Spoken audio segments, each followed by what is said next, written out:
uh, bingung sebenarnya mau mutusin itu gitu, karena kalau kalau punya energi banyak tuh pengen kayak ditulis semua gitu kan. Iya, karena kan kayak gila nih negara ini, gila, bukan cuma negara ini, negara negara kecil kita dan negara dunia ini nih kayak gila kacau banget sih, gila kacau banget gitu sebetulnya. Milihnya bingung sebenarnya. Pada akhirnya ya itu tadi cap cip cup mana yang lebih duluan dianggap kayak udahlah ini dulu lah gitu. Kalau nggak ketulis-tulis gitu, karena kayak aduh pengen ngomongin isu Palestina, aduh pengen ngomongin isu penculikan, aduh pengen ngomongin pesantren dengan segala kekerasan yang terjadi di dalamnya, pengen ngomongin pendidikan di pulau-pulau terpencil, pengen ngomongin perkawinan anak, semua pengen diomongin gitu. Tambang, pengen ngomongin apa namanya, pagar laut, semua pengen diomongin, pengen ngomongin sampah dan lain-lain. Iya kan, terus akhirnya kayak oke, duduk sebentar, nggak usah sibuk-sibuk amat, pilih salah satu. Nah itu pada akhirnya yaudah ini aja deh gitu, nggak, bukan yang cap-cap gini banget, enggak sih, kayak akhirnya udah ini aja gitu. Yang kepikiran banget saat itu gitu, tapi pengennya sih semua sebenarnya. Bukan cuma Sumba ya, di banyak wilayah itu adat itu selalu berkolaborasi dengan dua hal yang lain. Yang satu adalah negara, yang satu adalah agama. Ya kan, segitiga ini tambah satu lagi, kapitalisme. Tapi kapitalisme itu sudah bisa masuk ke negara juga sih. Tiga itulah ya. Tiga hal ini tuh selalu saling bahu membahu untuk menguatkan patriarki gitu. Dan patriarki itu adalah musuhnya. Aku nggak ngomong perempuan laki-laki ya, patriarki adalah sebuah sistem. Karena bisa saja yang berbuat sangat patriarki itu juga wujudnya perempuan gitu misalnya. Dan ada laki-laki yang juga sangat feminis gitu misalnya. Jadi adat, balik ke Sumba dan bagaimana adat itu membelenggu perempuan Sumba dan wilayah lainnya. Rata-rata di masyarakat-masyarakat adat, kalau kita nggak semuanya, tapi pada umumnya mereka selalu menempatkan perempuan sebagai sosok sosok kedua, setengah manusia bahkan gitu ya, kayak pendapatnya tidak didengarkan atau didengarkan tapi tidak dilakukan gitu misalnya ya. Kemudian misalnya paling gampang rumah atau tanah gitu ya, ketika kalau di konteks kampung gitu kan mereka setiap mau menanam tuh ada diskusi keluarga tuh. Diskusi keluarga tuh hampir semua pesertanya adalah laki-laki. Bapak, paman, kakak laki-laki, kakek gitu-gitu. Perempuan-perempuan tidak dilibatkan. Perempuan tuh dilibatkan ya bagian bawain rantang makanan ke sawah dan lain sebagainya. Padahal kalau kita lihat pada masyarakat yang perempuannya sudah cukup egaliter dan punya kebebasan gitu ya, dia dikasih akses untuk mengelola kebunnya sendiri, rata-rata lebih berhasil. Karena perempuan tuh mikirnya gini, kita tuh ditempa banyak banget ini ya, tantangan gitu ya. Jadi mereka mikir misalnya paling gampang sawah, kalau laki-laki sawah doang, padi doang gitu. Kalau perempuan di jalanannya tuh ditanemin kacang, ditanemin cabai dan lain-lain gitu misalnya. Itu. Nah, buat perempuan sambil menunggu si padi, yang ini juga bisa tumbuh gitu misalnya. Nah itu kayak gitu. Atau yang kalau enggak batangnya bisa dipakai buat nakut-nakutin burung dan lain-lain gitu, bisa buat iket-iketan nakutin gitu. Jadi perempuan tuh kan dipaksa untuk multitask, mikirnya tuh berlapis-lapis gitu. Sebenarnya gini, fair kalau perempuan diberikan akses yang sama dengan laki-laki, ditanyai pendapatnya gitu ya. Ditanyai pendapatnya pun ketika dia memberikan persetujuan, kita harus cek dulu dia memberikan persetujuan atas dasar pemahaman yang benar atau tidak. Ada yang bilang gini, nggak apa-apa kok, kita memang dijodohin gitu misalnya. Dia bilang nggak apa-apa itu karena dia paham konsekuensi dari nggak apa-apa itu tadi, atau karena seluruh masyarakat bilang nggak apa-apa aja. Jadi masa aku papa gitu ya, udah nggak apa-apa gitu.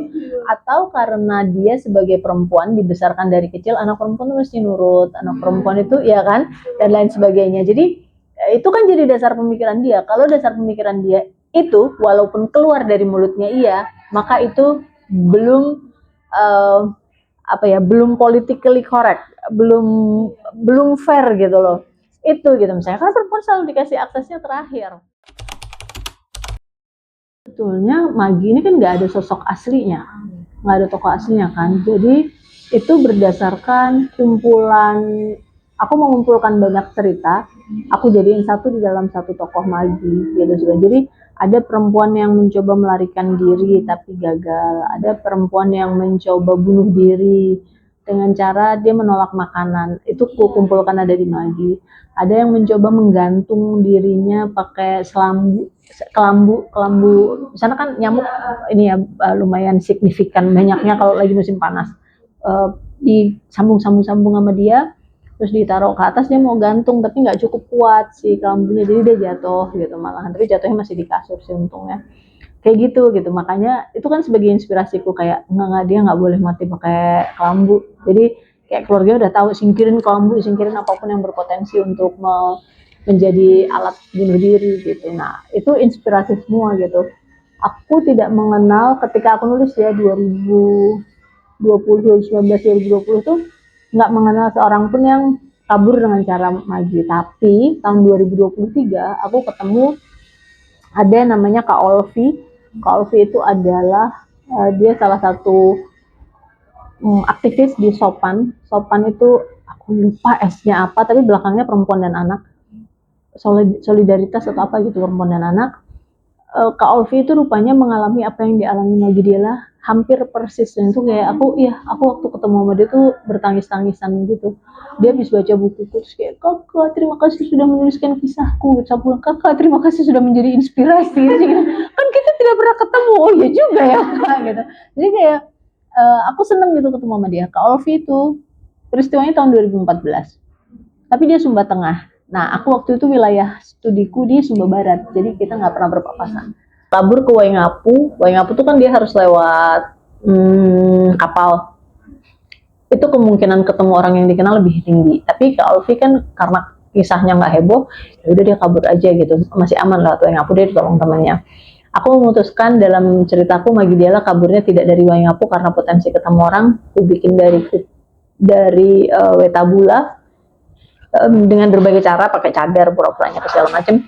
Karena waktu itu sebenarnya inspirasiku adalah udah COVID, orang tuh bisa pakai masker kan gitu, tapi dia aku buat kalau masker nanti jadi nggak long lasting ini ceritanya, karena orang Sumba nggak punya budaya pakai masker, mereka kan cium hidung, masker nggak dipakai gitu, jadi kayak hidung dan hidung harus ketemu. Jadi orang Marapu nggak mungkin pakai itu gitu ya, maka kemungkinannya dia harus dibikin kayak seolah-olah dia bukan orang Marapu, ya udah dipakein jilbab aja, dicadarin gitu. Jadi sebenarnya inspirasi tuh kayak gitu, kayak COVID, oh ini gitu-gitu, sambung-sambungin aja. Itu sebetulnya, jadi nggak ada kan Magi beneran. Tapi kalau dengar cerita orang-orang aslinya sih lebih pedih lagi, beneran parah banget. Yang kenapa aku bikin di ASN, karena salah satu yang berhasil kabur itu dia diculik, umurnya udah agak lebih tua sih. Kalau Magi kan gue masih lulus kuliah gitu kan. Kak Olvi itu juga sama kayak Magi, jadi dia adalah honorer ya istilahnya. Itu jadi kayak kalau Magi kan pertanian, dan itu ke hutan kayak aku bilang, Kak Olvi makanya kok kayak begitu banyak hal mirip gitu. Nah, kalau pertanyaannya perubahan ada, tapi kalau karena novelku atau tidak aku tidak tahu. Nanti overclaim gitu kan. Tahun 2022 itu ada pernyataan bersama 4 kabupaten itu, karena di 4 kabupaten itu ada kawin tangkap semua. Di 4 kabupaten itu mereka kumpul di Sumba Timur waktu itu, bikin pernyataan bersama nggak boleh ada lagi kawin tangkap. Ada Menteri Bu Bintang waktu itu, Menteri Pemberdayaan Perempuan Perlindungan Anak, Mas ya. Udah, setelah itu nggak ada apa-apa lagi.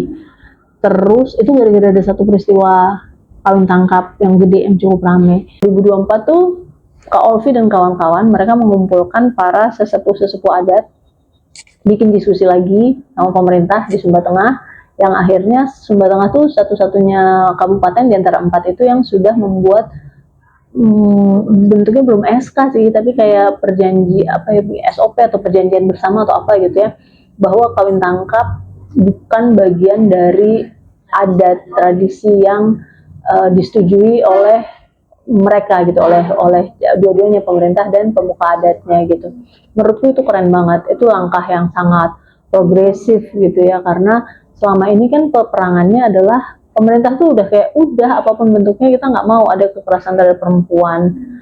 Tetapi bagi pemuka adat, kalau kawin tangkap dihilangkan, sementara itu adalah bagian dari adat, berarti nanti adat-adat yang lain juga akan dihilangin dong, boleh gitu. Mereka tuh kayak, lu mikir gitu kayak ya lu kalau adatnya cuman kayak deplok-deplok padi atau apa ya masa iya kita mau larang sih ya. Nah makanya adalah sangat signifikan dengan mengatakan ini bukan adat loh gitu, jadi boleh dihentikan gitu. Kalau kita belajar komunikasi, novel, flyer, bahkan aksi demo dan lain-lain itu kan tatarannya bukan di tataran advokasi kan. Perubahan tuh harus masuk ke tataran advokasi, dan tataran advokasi nggak bisa cuma dengan novel doang. Novel itu fungsinya ada di membukakan mata doang, dari orang nggak tahu jadi tahu gitu kan. Yang udah tahu jadi oh ternyata begini gitu misalnya. Jadi menambah pengetahuan baru atau mengubah persepsi ya pemikiran lama, baru di situ tatarannya.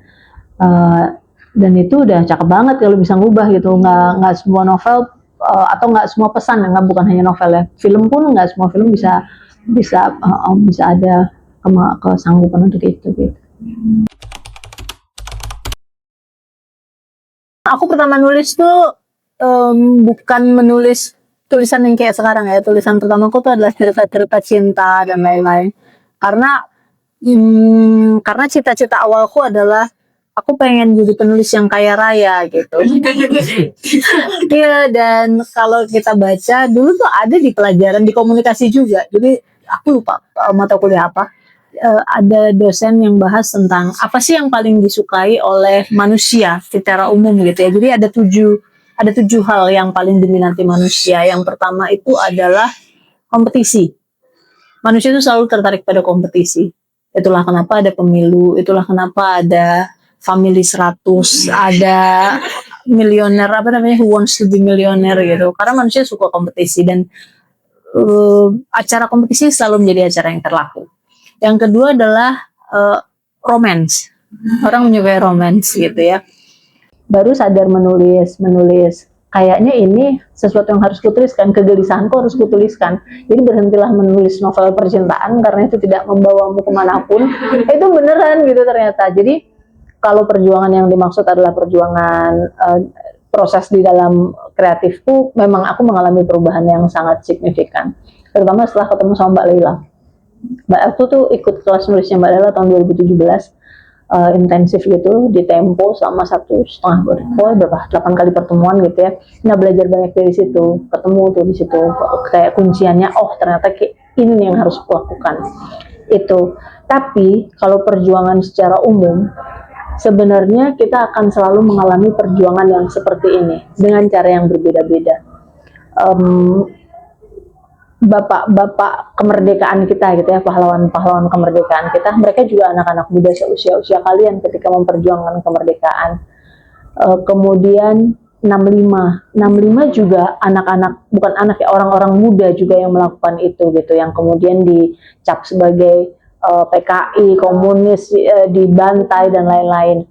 98 juga anak-anak muda yang pada masih kuliah seumur-umur kalian kan, melakukan perjuangan yang berbeda lagi, dan sekarang diulang lagi gitu. Jadi perjuangannya itu akan terus samanya adalah kalau kita perhatikan polanya selalu rakyat melawan penguasa gitu. Aku nggak tahu apakah di negara lain kita bisa memiliki contoh yang adem ayem nih, pada akhirnya penguasanya adalah sesuai dengan rakyatnya gitu. Aku yakin ada, nggak mungkin nggak ada.